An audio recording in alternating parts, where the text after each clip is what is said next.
Hello BSc first year student. इस video के अंदर हम डिस्कस करेंगे बीएससी फर्स्ट ईयर बॉटनी का first semester microbial technique and classical botany से जो आपका थ्योरेटिकल पेपर होता है। थ्योरेटिकल पेपर का नाम है आपके माइक्रोबायोलॉजी एंड प्लांट पैथोलॉजी। तो इस थ्योरेटिकल पेपर के अंदर आज हम डिस्कस करेंगे एक मोस्ट इंपॉर्टेंट टॉपिक जो कि सेकेंड यूनिट में है, cell structure of eukaryotic and prokaryotic cell.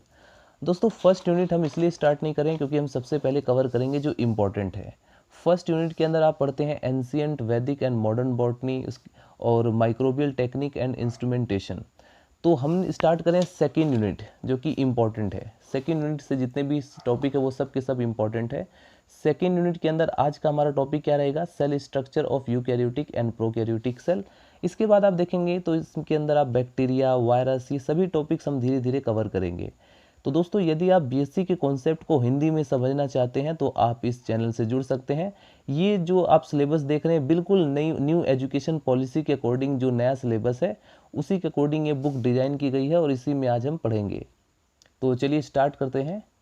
तो ये टॉपिक हमारा यहाँ से स्टार्ट होता है, आप देख सकते हैं माइक्रोबियल वर्ल्ड सेल स्ट्रक्चर, और टॉपिक है हमारा cell structure of eukaryotic and prokaryotic cell. तो यहाँ से स्टार्ट करते हैं। जीवधारियों की कोशिका की खोज का जो इतिहास है वो संयुक्त सूक्ष्मदर्शी की खोज से जुड़ा है। दोस्तों जैसा कि आप 9th क्लास से पढ़ते हुए आ रहे हैं कि कोशिका की खोज रॉबर्ट हुक ने 1665 में किया था। तो यहाँ पर भी वही सिंपली है, हिस्ट्री है, हमें हिस्ट्री को पढ़ना होगा सबसे पहले सेल स्ट्रक्चर के डिस्कस करने से पहले। इंग्लैंड के एक वैज्ञानिक जिनका नाम है रॉबर्ट हुक, उन्होंने 1665 में कोर की पतली काट का एक सूक्ष्मदर्शी द्वारा अध्ययन करके सर्वप्रथम कोशिका का वर्णन किया, उन्होंने एक्सप्लेन किया। उसकी खोज का परिणाम उन्होंने एक लेख में लिखा था, the texture of cork bye means of magnifying glass नामक लेख में इनका छपा था। जैव पदार्थ की कोशिकीय संरचना, जो जैव पदार्थ होते हैं या बायो सब्सटेंस होते हैं, जो बायो मॉलिक्यूल्स होते हैं, उनकी सेल्यूलर स्ट्रक्चर के अध्ययन की ओर एक ये पहला स्टेप था, ये पहला कदम था। सूक्ष्मदर्शी द्वारा कोर के सेक्शन में रॉबर्ट हुक को मधुमक्खी के छत्ते के समान छोटे छोटे कोष्ठक दिखाई दिए। इन्हीं कोष्ठकों को उसने कोशिका यानी कि सेल नाम दिया। राइट, सेल यानी दोस्तों सिंपली सेला एक लैटिन वर्ड है सेला, जिससे सेल नाम उन्होंने लिया, जिसका अर्थ होता है होलो स्पेस। क्योंकि उन्होंने कोष्ठक देखे थे तो उसी के बेस पर इन्होंने सेल नाम दिया था। राइट, रॉबर्ट हुक ने वास्तव में कोर की जो डेड सेल है उनका स्टडी किया था। ये चारों ओर से मोटी दीवारों द्वारा घिरे रिक्त स्थान थे। इन कोष्ठकों के अंदर संरचना का जो वर्णन है वो रॉबर्ट हुक नहीं कर पाए थे। बाद में उसने कहा कि कोशिका के अंदर नेचुरल जूस होता है, यह पदार्थ एक कोशिका से दूसरी कोशिका में पहुंचता है। अब यहाँ पर हम देखते हैं लुई वेनहक की एंट्री होती है। यहाँ पर सन 1674 में लुई वेनहक ने एक कोशिकीय जो यूनिसेलुलर प्लांट है, एनिमल्स है, बैक्टीरिया है, डाइटम्स है और ब्लड सेल्स होती हैं, स्पर्म आदि का माइक्रोस्कोप के द्वारा उन्होंने स्टडी किया। सन 1661 में मार्सिलो मेलपिघाई ने 1662 में ग्रीव ने अनेक प्लांट सेल्स का अध्ययन किया था। इन कोशिका या कोष्ठकों के अंदर भरे जो समरूप कोशिका पदार्थ के अंदर कैविटी को ब्लैडर या यूट्रिकल्स का नाम दिया था। इन यूट्रिकल्स को कोशिका के तुल्य माना गया। लुई वेनहक के द्वारा अपने सूक्ष्मदर्शी की सहायता से मुक्त कोशिकाओं के रूप में रुधिर अणु यानी जो ब्लड सेल्स होते हैं या यूनिसेल्युलर एनिमल्स का अध्ययन किया गया। इसके पश्चात 19वीं शताब्दी तक कोशिका जो स्ट्रक्चर होती है, सेल की स्ट्रक्चर, उसमें ज्ञान में कोई भी वृद्धि नहीं हो सकी। अब हम देखते हैं यहाँ पर प्रोकैरियोटिक और यूकैरियोटिक सेल के बारे में। आधुनिक अध्ययनों के आधार पर दो मुख्य प्रकार की यानी दो मेन टाइप की जीव जो लिविंग सेल्स होती हैं, प्लांट सेल्स, एनिमल सेल्स, उनको जो है हम डिवाइड करते हैं प्रोकैरियोटिक एंड यूकैरियोटिक सेल के बाद। अगर मैं सिंपली आपको कहूँ तो आप लोग प्रोकैरियोटिक और यूकैरियोटिक को एक तरह से कैटेगरी की तरह लेकर चलेंगे। राइट, इसमें मैं आपको समझाता हूँ। जो प्रोकैरियोटिक सेल होते हैं वो काफ़ी प्रिमिटिव टाइप के सेल्स होते हैं, साधारण, और जो यूकैरियोटिक सेल होते हैं वो बहुत ज़्यादा कॉम्प्लेक्स होते हैं और बहुत ज़्यादा विकसित होते हैं, डेवलप।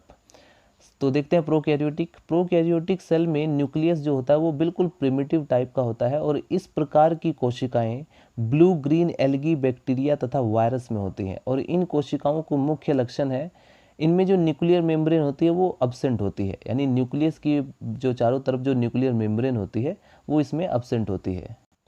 और नंबर सेकंड पॉइंट, निश्चित रूप से जो मेम्ब्रेन्स हो सीमित कोशिकांग जैसे माइटोकॉन्ड्रिया, क्लोरोप्लास्ट आदि का ना होना, ये सब जो है इसमें नहीं होते हैं।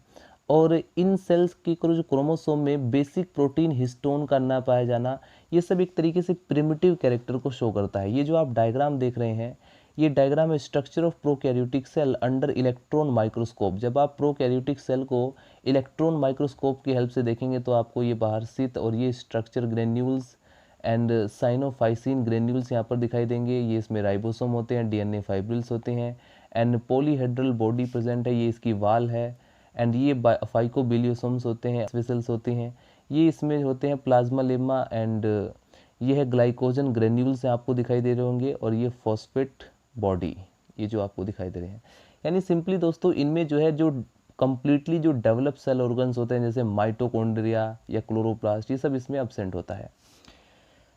ये जो आप डायग्राम देख रहे हैं ये ultra structure of prokaryotic cell, जिसमें आपको दिखाई दे रहा होगा जिलेटिनियस शीथ, ये सेल वाल है, ये प्लाज्मा लेमा और ये जो आपको इसमें दिखाई दे रहा है ये है लेमिलोसोम और ये इसमें राइबोसोम्स हैं, न्यूक्लियोइड डीएनए है एंड फोटोसिंथेटिक लैमेली ऑफ फाइकोबिलियंस इसमें प्रेजेंट रहती है। तो ये आपने देखा डायग्राम। अगर हम यूकैरियोटिक का डायग्राम देखें तो यूकैरियोटिक का डायग्राम अगर एग्जाम पेपर में आपसे पूछा जाए तो आप इस तरह से बनाएंगे, जिसमें रफ एंडोप्लाज्मिक रेटिकुलम होता है, यानी जो कम्प्लीटली डेवलप जो सेल ऑर्गन्स होते हैं, एंडोप्लाज्मिक रेटिकुलम, माइटोकॉन्ड्रिया, ये सब इसके अंदर प्रेजेंट रहते हैं और कम्प्लीटली डेवलप न्यूक्लियस इसमें पाया जाता है, जिसके चारों तरफ न्यूक्लियर मेम्ब्रेन पाई जाती है। तो ये देखेंगे इसमें सेल वाल है, स्फेरोसोम है, न्यूक्लियर एनवलप होता है, and tonoplast and plasmalemma, vacuole, oil drops इसमें प्रेजेंट होते हैं, nucleus, nucleolus and chloroplast, dictyosome इसमें प्रेजेंट होता है एंड हेट्रोक्रोमेटिन है, मिडिल लैमेली और ये माइक्रोट्यूब्यूल्स। तो ये जो आप देख रहे हैं ये है यूकैरियोटिक सेल की स्ट्रक्चर। यूकैरियोटिक सेल की स्ट्रक्चर जटिल होती है, जटिल यानी कि कॉम्प्लेक्स होती है और इसमें जो न्यूक्लियर मेम्ब्रेन में बंधा न्यूक्लियस यानी बाउंडेड जो सेल ऑर्गन्स होते हैं, क्लोरोप्लास्ट, माइटोकॉन्ड्रिया, ये सब इसके अंदर होते हैं। न्यूक्लियर मेम्ब्रेन से बाउंडेड जो सेल ऑर्गन्स होते हैं जैसे क्लोरोप्लास्ट, माइटोकॉन्ड्रिया, ये सब इसमें प्रेजेंट रहते हैं। अब हम देखते हैं difference between prokaryotic and eukaryotic cell. ये भी काफ़ी ज़्यादा इंपॉर्टेंट टॉपिक है। इसमें जो डिफरेंस होता है कई बार पूछा जाता है एग्जाम पेपर में। तो सबसे पहले देखते हैं सेल वाल। प्रोकैरियोटिक की जो सेल वाल होती है उसमें एमिनो शुगर और म्यूरोमिक एसिड जो है इसमें बनी रहती है। इनकी सेल वाल जो होती है प्रोकैरियोटिक सेल की सेल वाल एमिनो शुगर और म्यूरोमिक एसिड से बनी रहती है और यूकैरियोटिक सेल की बात करें तो उसमें सेलुलोज की बनी रहती है। एंडोप्लाज्मिक रेटिकुलम प्रोकैरियोटिक में एब्सेंट होता है और यूकैरियोटिक में प्रेजेंट रहता है।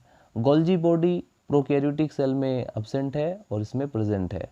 माइटोकॉन्ड्रिया, लाइसोसोम और वैक्यूल, ये सब इसके अंदर प्रोकैरियोटिक सेल के अंदर एब्सेंट है और इसमें प्रेजेंट है।